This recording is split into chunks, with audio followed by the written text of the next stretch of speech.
காலையில எழும்பி தூங்கும் வரைக்கும் உடம்ப நல்லா கவனிக்கிறோம். ஏன்? அளவுக்கு மீறி அதுக்கு குடுக்குறோம்.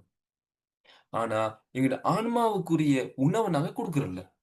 அதனால தான் பாருங்க, அம் ஆன்மாவுக்குரிய உணவ நெறைய பேர் குடுக்க தவறினதால தான், மன அழுத்தம், ஆங்சைட்டி, அ அ அதீத பயம் போன்ற பல உளவியல் நோய்கள சிக்கிக் கொண்டிருக்கிறாங்க. காரணம் என்னண்டா, அவங்க ஆன்மாவ கவனிக்கல. இன்றைக்கு இருக்கிற உலகமும் அப்படித்தான். ஆன்மாக்கு முக்கியத்துவம் குடுக்கறதில்ல. ஒரு சடவாத என்ன மெட்டீரியலிசம்ன்னு சொல்லுவாங்க. எல்லாமே பணம். எல்லாமே வெளி உடம்ப ருசி காண்றது. அது ஆடு, மாடு, அ என்ன சிங்கம், புலி கூட அதுல நம்மள விட நல்லா தான் இருக்குது. அது தன் உடம்ப நல்லா கவனிக்குது. அதுக்கு சாப்பிடணும்னு தோணுதா? போய் சாப்பிடுது. அதுக்கு வேற எதையும் செய்யணும்னு தோணுதா? அது அத செஞ்சு கொண்டிருக்குது. அதுக்கு ஆன்மாவ பத்தியெல்லாம் கவலை இல்ல. ஏன்டா, அல்லாஹ் அத அப்படி படைக்கல.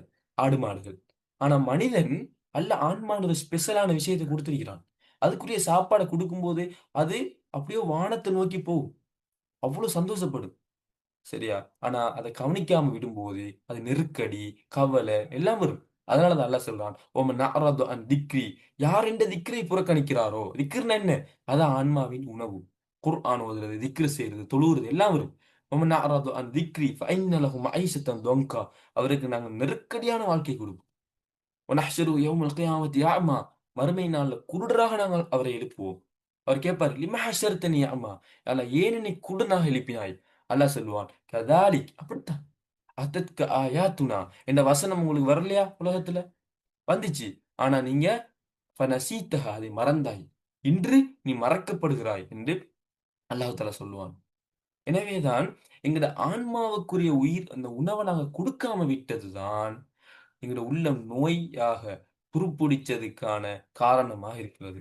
ஒரு கட்டத்துல அல்லாஹ் சொல்றான், "கல்லா பல் ரான அலா குலூபிஹிம் மா கானூ யக்ஸிபூன்." அவர்கள் சம்பாதித்துக் கொண்டிருந்தவை, அவர்களது உள்ளத்தில் ரானாக, நோயாக படிந்து விட்டது, கறையாக படிந்து விட்டது என்று அல்லாஹ் தஆலா சொல்றான். ஏன் தெரியுமா? இதா துத்லா அலைஹி ஆயாத்துனா, அவனுக்கு எங்கட வசனங்கள் ஓதி காண்பிக்கப்பட்டது. அவன் என்ன சொல்றான் தெரியுமா? கால இது அசாத்தீருல் அவ்வலீன். முன்னோர்களின் கட்டுக்கதை என்று அவன் சொல்றான். அவன்ட அவனுக்கு ஏன் அப்படி சொன்னான் தெரியுமா? அவன் அதுக்கு முதல் செஞ்சு வந்த அந்த பாவமான காரியங்கள் அவனோட உள்ளத்துல படிஞ்சு, படிஞ்சு கறையாக படிஞ்சதால, அவன் அந்த வார்த்தைய சொல்றான். நாங்களும் இன்றைக்கு செய்ற பாவங்களுக்கெல்லாம் காரணம், நாங்க அதுக்கு முதல் செஞ்ச சின்ன சின்ன பாவங்கள் எங்க உள்ளத்துல கறையாக படிந்து விட்டது.